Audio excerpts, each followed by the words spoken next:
So our next presentation, as I cue it up, is going to be called Platonic Solids of Quality.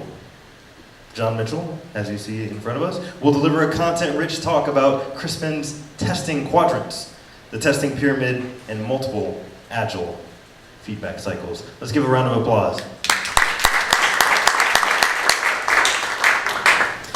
Right, so thank you very much. Can you guys hear me? Yep, cool. Today is Platonic Solids of Quality. This is actually cool because I'm glad that everybody uses other stuff besides Django and Python, because this really has nothing to do with Django or Python. But it is, we are writing software where we actually would like to have our stuff work and that kind of thing. This is a super interactive presentation. If you guys want to heckle or throw beer or something like that, it's all cool. Yeah. Yay. I want to thank Keith because he said this is his second talk, and I think he did a spectacular job. So thank you to Keith.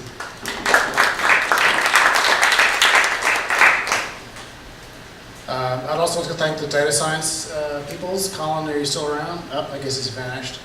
Marcel, Keith, the Black Tux for paying me money, and Don for doing the AV, and my partner Gus, because she's awesome. Right, I work at the Black Tux. Yes, we're hiring. Today is the Platonic Solids of Quality. Who knows about the Platonic Solids in general, the geometric forms? This is hilarious. Okay. Plato, many years ago, said, okay, everything's made out of these different elemental forms. I don't entirely understand what he was talking about. He said the earth is made out of cubes because, it all kind of holds together, whereas water falls through your fingers, therefore it's made out of this very complicated dodecahedron. And the sky has the 12 elements of the zodiac, therefore it's a 12-sided die or something like that. Maybe you could ask Keith later what exactly this means. But anyways, this was actually a super important thing for all the philosophers of the day. They actually paid a lot of attention to this stuff and said, okay, well, if we're looking at Earth, then we're going to make it's made out of cubes. This is a super awesome representation of what I'm going to be talking about. It turns out a lot of the things that you care about for quality are actually represented in this really awesome diagram. Specifically, this has a triangle, a circle, and a square. This is the John Mitchell No Artists Were Injured version of the slide, where you have a square, a circle, and a triangle. The square is basically your business/technology matrix. Who's heard of Lisa Crispin or Agile testing? Okay, most of you people are terrible. You need to go run out and buy the Agile testing book right now. It is super awesome. I have stolen their stuff for every single slide deck I've ever done. The feedback loops is a circle, and testing levels in terms of,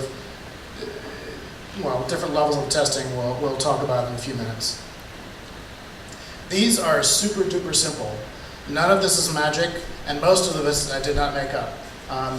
But when you're doing testing, none of it's really hard. You don't care about testing, you care about quality. So what different features can you apply? What different styles, what different ideas can you steal that will make what you're actually produce higher quality? You don't have to think about it, you can work on another cool project. The Agile testing quadrants is the big one. This is by Lisa Crispin and Danny Gregory, and another person. And Agile testing quadrants is a convenient way to think about how you do testing. And you have 4 quadrants. On the top, you basically have business-facing type things. Business-facing things are like examples or documentation or things like that. The business-facing things are basically the English people, the people who speak English on your team who are not geeks, they talk in business and they understand the top part. So if you're doing examples or business-related things, you want your friends who know English to do these types of quality type metrics. On the bottom are your geek type things like unit testing and scalability and things like that. So that's one dimension of the quadrants. The other dimension is on the left and right, you have build the product. Like when you're building the product, you need a lot of things to make sure your stuff doesn't break. Unit tests, integration tests, maybe documentation. You can write your documentation. You've heard it. How many people write documentation? That's actually more than I expected. So you can write documentation without a working product, and it's called marketing. And the other side is critique the product. You have the product, is it okay? If your buddy writes really awesome software that scales way up to 10 users, and you want 1,000 users, your product is going to be perfectly fine, your documentation is going to be perfectly fine, all your unit tests are going to be perfectly fine, but your product is going to suck because you want 1,000 users and it only supports 10. So these are the Agile testing quadrants, where the top part is business facing, the bottom part is technology facing, the left part is you're actually building or creating the product, and the right side is critiquing the product that already exists. So I'm going to give you the first one. This is totally interactive. I'm going to ask lots of questions. The first quadrant on the lower left, you have technology facing, so it's not necessarily in English. And on the left side, you're building the product, you don't necessarily have one. The things in bold are awesome, and you should always use them, which are unit tests and component tests. Who does testing? Or unit tests or automation tests? Oh, that's pretty good. I go to some places and their eyes glaze over. It's hilarious. Right, so business facing. Let's say what business facing, what things can you do in the second quadrant that deals with English and your product doesn't exist yet? I already mentioned documentation. What's another one? Requirements. User stories. User stories. What was the next one? Behavior-driven development. Behavior-driven development. Those are all spectacular. Did I mention that Black Tux is hiring? I think we could use definitely some more of that. Okay, what else is? It's focused on the product, but it's basically in English, and you can do it without the product existing. Sales. You do not need to apply to Black Tux. Basically, there's a lot of, this is just a convenience, and I'm going to cheat. Functional tests. Checked examples. Checked examples is super awesome because they're basically like high-level, business-level things. Business people can actually write your tests and they can execute, which is super awesome. Story tests, I'm not exactly sure what that is. Prototypes, simulations, and documentation, example stories, something like that. Okay, so the next quadrant is the upper right. That is the business-facing bit, where you already have a product. What types of things give you higher quality, but then you actually have to have a product to do this? Customer feedback. That's fantastic. Okay, what else?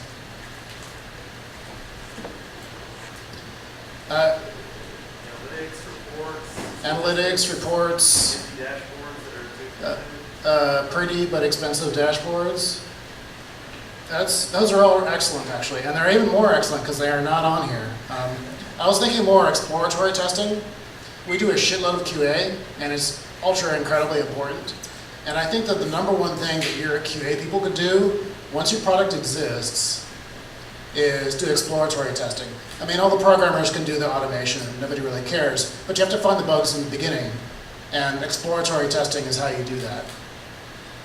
Scenarios is a business thing, but you basically have to have things. What's next? Exploratory testing?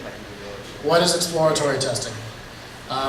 Exploratory testing is you have a human QA person and they have the product and they beat the shit out of it and they're like, oh, this doesn't quite work.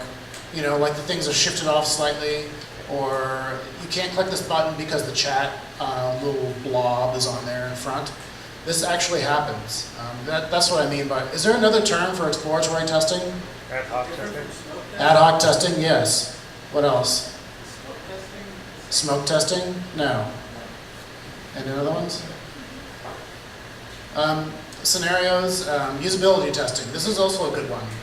If your stuff actually works, but then nobody can actually get to it. For instance, let's say, half of your people are blind. You know, and they're using a screen reader.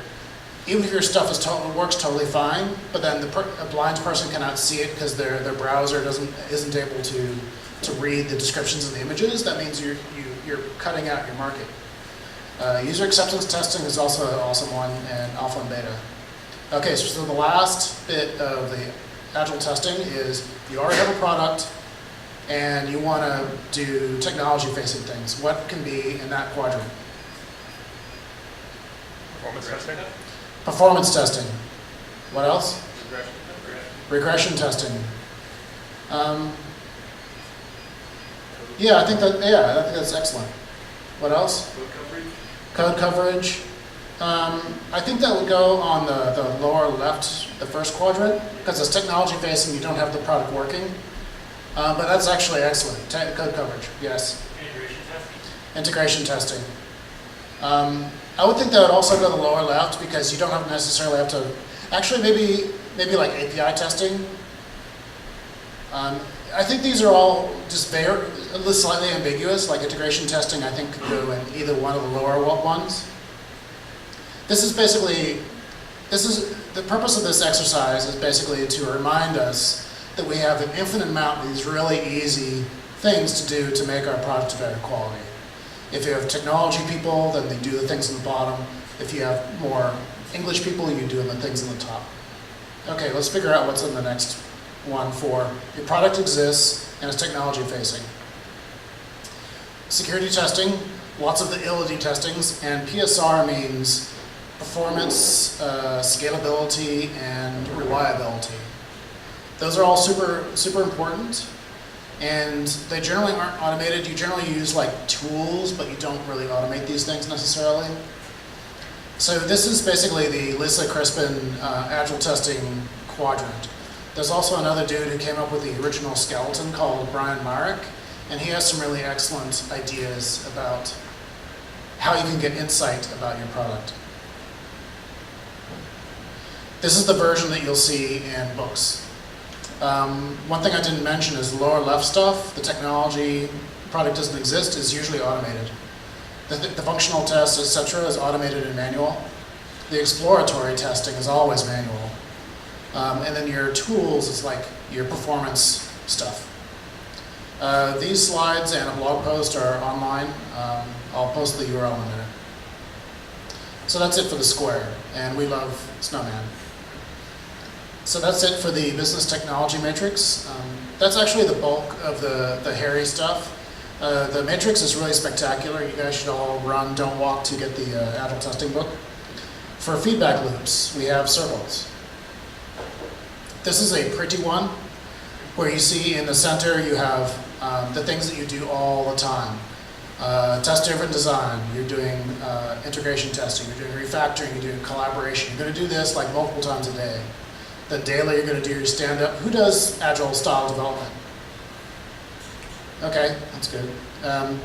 So daily you have your different things. Every 2 weeks you have retrospectives, and you get the idea. Each one of these cycles is built into each other, and then you have things in the center which are faster. So you have different levels of circles. This is the John Mitchell No Artists Were Injured version. The thing about these different feedback loops is you can change things from one loop to another. You can turn them on and off. And almost always you don't have one, you have two, because you have lots of feedback loops that are totally, completely separate.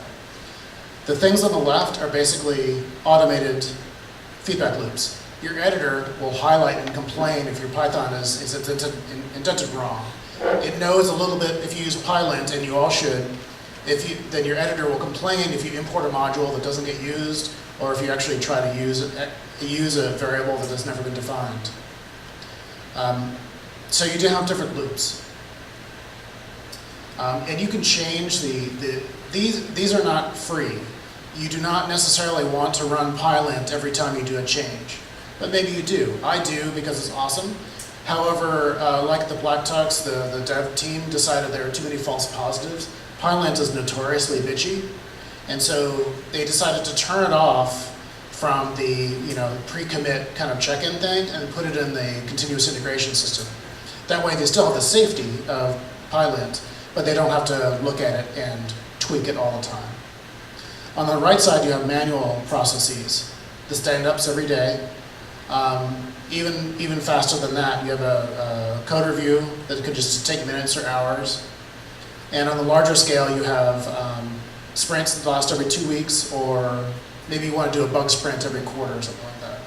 The point of this is, in the Agile style development, you have many feedback loops. They can be computer-based or human-based, and you can change them back and forth.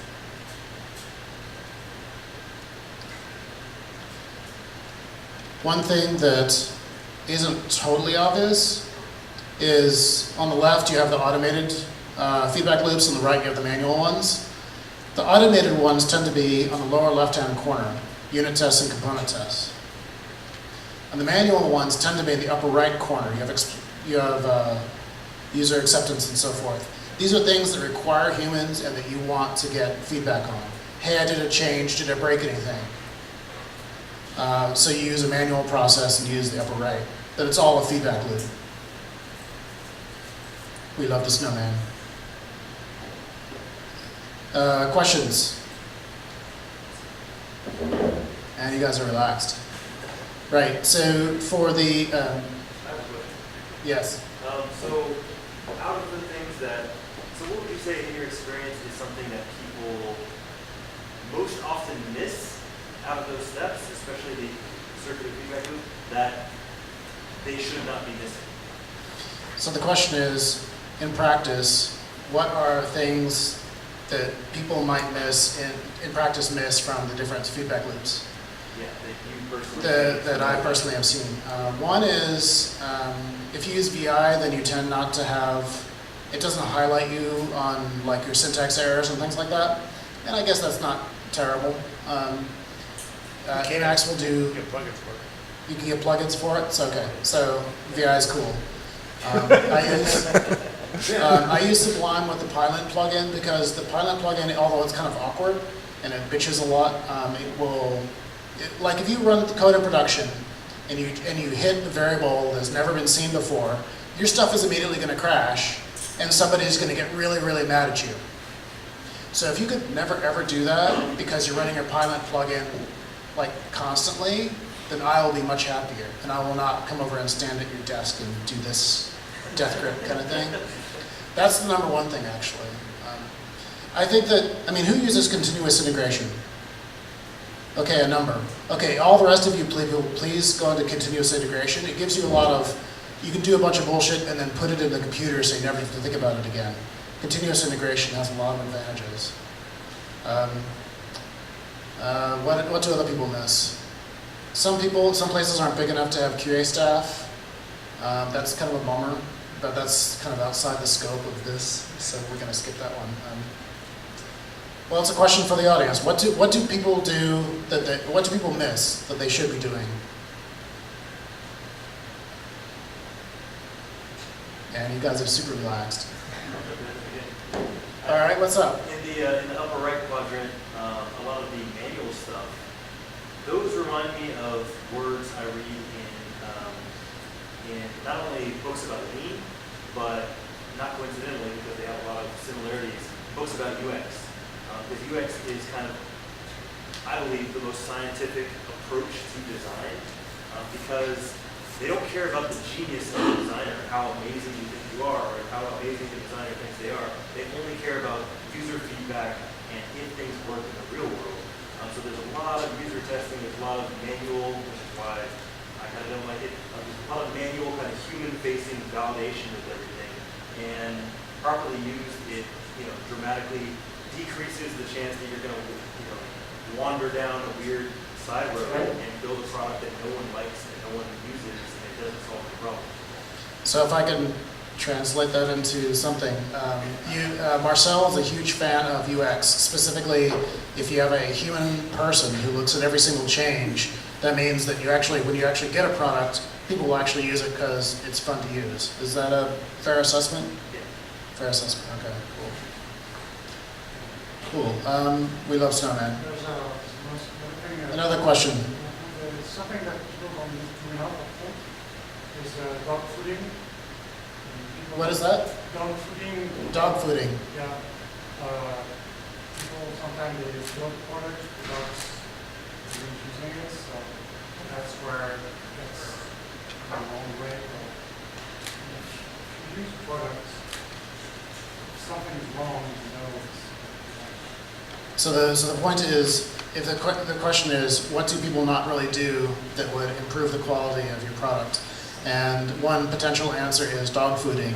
If you have to use your product every day, that means that you will definitely, if not fix, you will definitely be knowing all the issues with it. That's an excellent point. It's actually a challenge for me because my product is renting tuxedos, and I don't do that every day or week. So, but I think that is valuable because I do use our website and I do find issues with it. So more questions. Yeah, I mean, I said sales. I was really only half joking. And one of the things that's missing there, and I think that we as developers miss a lot, is customer interviews. Getting out there in the field and actually talking to customers and seeing if it's something they actually want. If you want this, what would it look like? And I think from building a product standpoint, on the business side of the product, that's very important. I didn't see it on my list. That's something else. Okay. So the potential way to get higher quality is to sit down with your customers and actually talk to them and see what they would want, i.e. do marketing, and well, I guess sales is more appropriate. And I think that is a fantastic, this is an extremely biased list, definitely towards developers. We pretend that our product managers know everything and our product managers know what the customers want. But you're right, this is very biased. Another question. Just comment on the higher quality is code reviews. Code reviews. Who does code reviews? Okay, all the rest of the people are all bad people. You should need to do code reviews every day. In fact, that's a good question. Where do code reviews fit on this? Bottom left. Yeah, I think that's probably good. What about top left? Okay, so the product doesn't necessarily exist, so it's definitely the left half.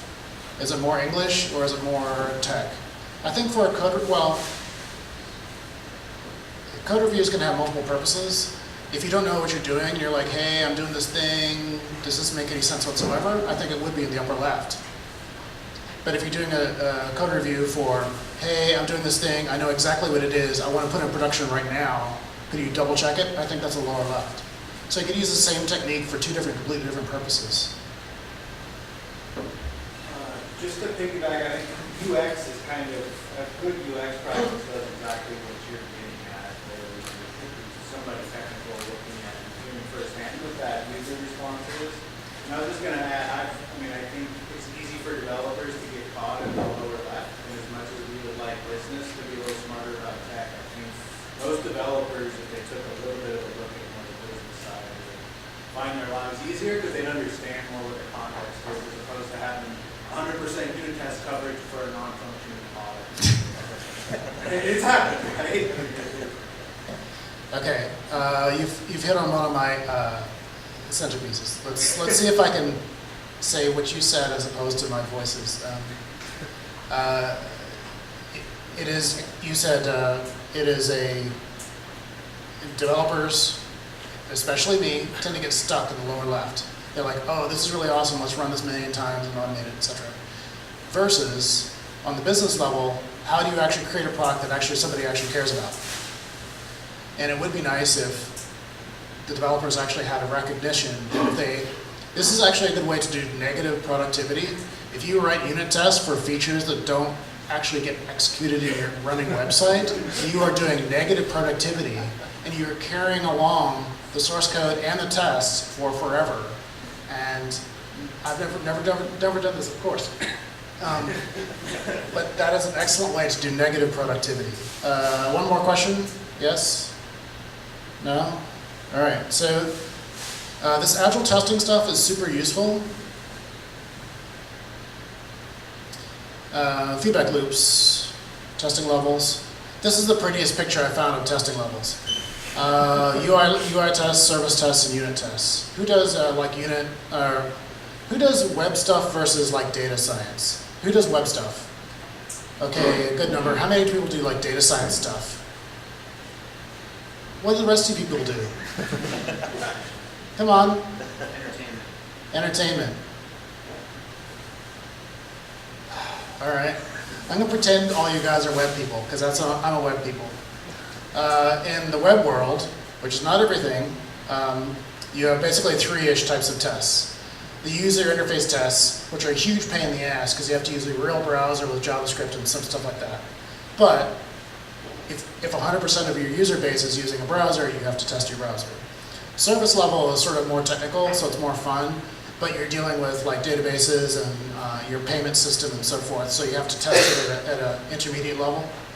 And on the bottom are unit tests. My favorite are unit tests because you look in the lower left and lower right. Unit tests are really fast and they're really cheap to do, but it doesn't really help you a lot because you need browser level tests. This is my version of that same thing. UI tests on the top, API, then unit tests. On the bottom, on the right, you can see that unit tests are nice, but they only cover a certain amount of code. A certain unit test only executes 10, 20, 100 lines of code, which means if you have a bug somewhere else, you're never going to see it. If you do a single user interface test, this is fantastic because you do an entire view, maybe a couple of APIs, and a whole bunch of different things at the bottom, which means that the single API test, even though it's slow and kind of awkward and a pain in the ass and tends to break, it tends to execute a lot of code, therefore it's very valuable.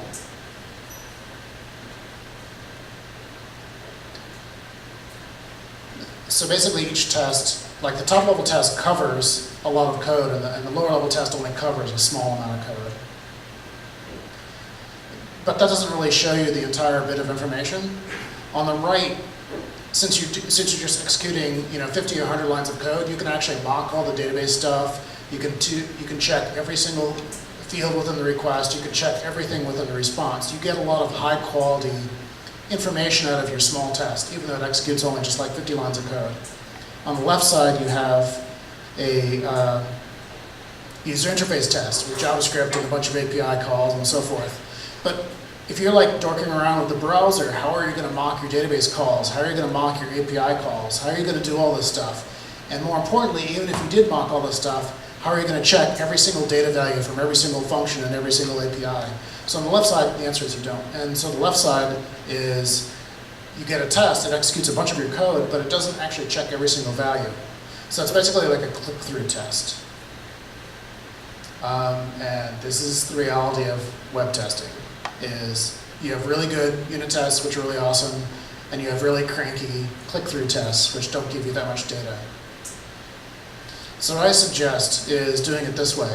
Unless you're much smarter than me, you can figure out how to do everything with just high-level tests, which would be awesome. Talk to me later. I would suggest you do it this way. Write a bunch of lower-level tests, which are fast, and check every single result in the response, so that you have lots of high-quality, low-level tests, which are really fast. You're going to have a lot of them, because they only execute 50 statements or so. And then once you have one or two user interface tests, it doesn't matter about checking the output, because you've already checked it. The lower level high quality tests support the high level user interface tests. And that's the point of this entire triangle about you do a few user interface tests because you have to and because you want to click through your site, but you don't care about any of the data whatsoever.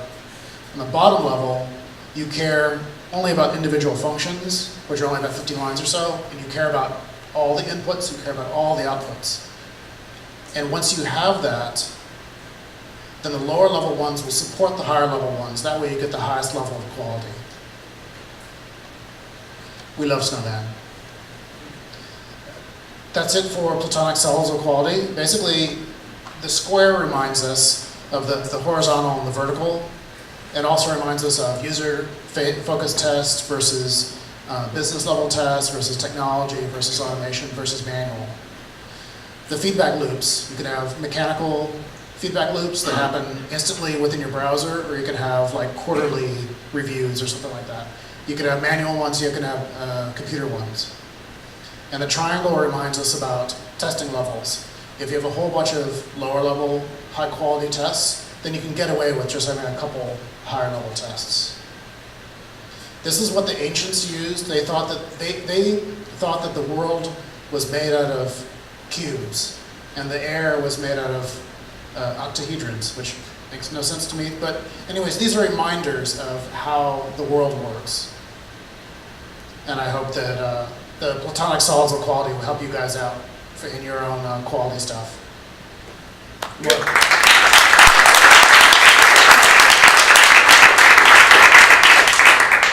Thanks. The slides and everything are in bit.ly/JTA for John Tells All -Platonic.